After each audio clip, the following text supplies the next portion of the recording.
Alright everyone, welcome back to Planet Zoo. Today we are pretty much finishing off the Ruby Basin project with the kind of secret exhibit that I've been alluding to over the past few episodes that I can now reveal as the giant otter. Now, if any of you guys play Planet Zoo, you'll know that the giant otter isn't actually in the game and isn't even planned as far as we know. But they're pretty common in zoos, and as you could expect, they are of course endangered, as are most of the animals in Project COVEA. And with them not being in the game, I had full creative freedom over this exhibit. Which, don't get me wrong, I did use, but not to the extent that I could have. Of course, this zoo is supposed to be somewhat realistic, so I didn't want to go insane and create some kind of sky platform or something like that. Instead, I made a kind of rocky exhibit. I used a lot of different water features and stuff like that. You can see here I started using fountains at first to kind of create different leveled pools, but I scrapped that idea pretty quickly when I realised you can put different kind of sections of glass walls to add different layers of water into. I'm not quite sure how to describe it very well, but you'll see it happen in the time lapse here soon. As I mentioned earlier, this exhibit is much more rocky than all the others. I didn't really use the terrain tools at all. And because of that, really it's just a lot of rotating and placing rocks in really specific positions. So instead of making you watch something that, quite frankly, isn't entertaining, I'm going to explain what Project COVEA really is. You've probably gathered the general idea with stuff that I've said over the past few videos, and it's not that difficult to grasp. And excuse my kind of crude editing, it's the first time I'm messing around with stuff like this, so it might not look fantastic, but I'm just going to try to explain it to the best of my ability. But yeah, Project COVEA, what is it? Why are we doing it? What is the purpose of this entire project? Well, firstly, it's for YouTube. It's not real, it's a game. But if it was real, why would we be doing it? Well, firstly, COVEA stands for the Conservation of Vulnerable Endangered Animals, which hopefully is quite self-explanatory. We house animals that are endangered and we keep them to stop them from going extinct. So here on screen I'm going to pop up a little image of the kind of list of animals that I want to include in this zoo. You can see all the animals that are in the game that are either endangered, vulnerable or critically endangered. The ones that have a stripe through them of course are already in the zoo, you guys have seen me build their habitats, but a seemingly random number of them are starred. The starred animals are the ones that I definitely want to include in the zoo. All these other ones do need it, but some of them I feel simply wouldn't fit. For example, the reticulated giraffe is from Africa, or the Siberian tiger is from, well, Tigerland. Tigerlands? What? Brad, what are you thinking? Just shut up, Brad, Jesus. What I meant to say was Siberian tigers are from Siberia, which is a much colder country, and with this being a tropical environment, it wouldn't really make sense. Obviously, that isn't really a strict rule. For example, we've got snow leopards starred. There's something that I already have plans for in the zoo, although that won't be for a while. And we've also bent the rules when it comes to stuff like the micro house or the greater flamingos and the hippo habitat. But as a general rule, those are the animals that I plan to keep in this zoo. Though I'm not being too strict to myself with those rules because, quite frankly, what is the point? It's just going to make it more entertaining. If I want to include an animal that fits, then I might as well. I don't just want to stop myself from doing it because it doesn't work.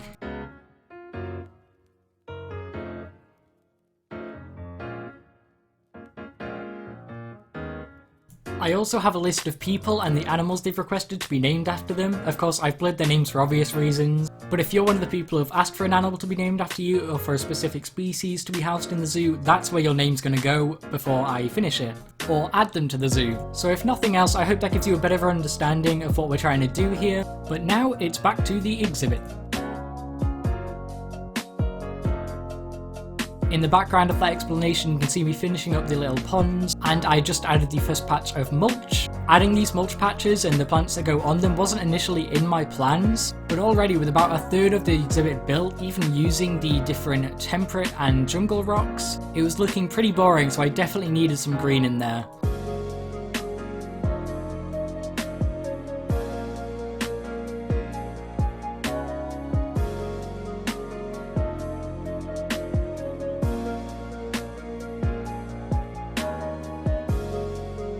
You can see me here making a start on the little kind of sheltery cave bedding area, which is probably the thing that posed the biggest issue with creating this exhibit. If I wanted to build up a cave vertically, then that means I'd have to slowly trickle the rocks down at the back of the exhibit, which was a pain because if you can see just in the back there, there's a little dotted line, which is the border of the entire map. I can't build anywhere on that or further than that. But that, my friends, is the price that we pay for salvation. Anyways, we've got just a couple minutes left of the time lapse. I'll catch up with you all in real time. I'll give you a real tour of both what we've built today and the entire Ruby Basin, so I'll see you in just a minute.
Alright guys, so I hope you enjoyed the time lapse. We're back in real time, and as we're coming to a close on the kind of Ruby Basin project, I decided rather than give you a tour of what we built today, to instead give you a tour of the entire basin, because we're pretty much at the end of this project, at least on videos.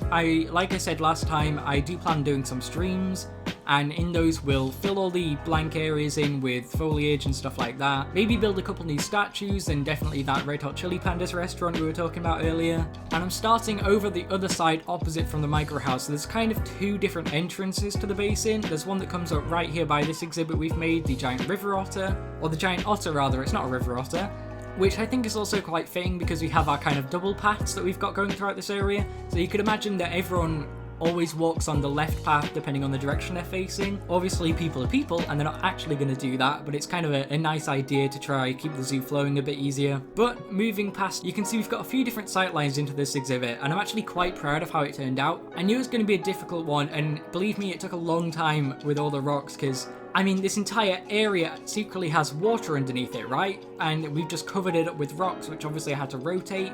We didn't use the terrain tool at all, really, in this build. So down the stairs here, this is kind of the main feature of the exhibit, right? So you've got the kind of... Ooh, let's unpause.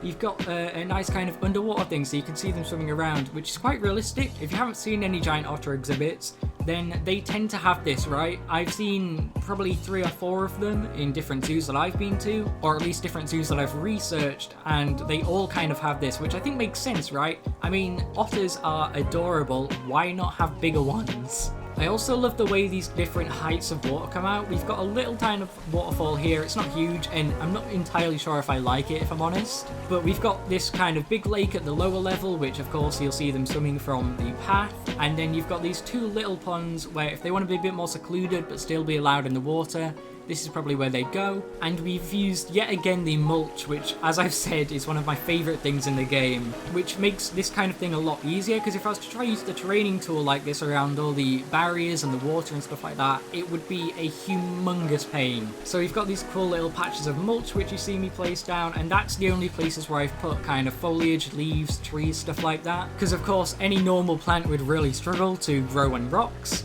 And they've got their little kind of sheltered area here, which I actually think looks really nice. There's kind of a lot of different layers and stuff like that. I'm not sure how to describe it. It just kind of has a nice vibe to it, and I could definitely imagine some river otters just chilling in here, having a little nap in summertime. And I wasn't quite sure what to do with this wall, so I built this, which honestly, I don't think it would be able to contain the giant otters, but I'm not really bothered about that because we can kind of assume this exhibit is maybe out of use. Of course, with the giant otters not being in the game, there's never going to be an animal in here. So it's almost like they used to have giant otters, but maybe they handed them off to another zoo to breed them because we couldn't take care of them, or something like that. You get the point. I also duplicated this kind of fence piece here and moved them over down by the pygmy hippos. We had a similar kind of barrier, but I wasn't really happy with it when it turned out. I much preferred this one. So for the sake of consistency in the basin, I decided to take this piece and put them over there down by the pygmy hippos. And again, right down from there, we've got this kind of little enclosed area with lots of plants with rocks surrounding it.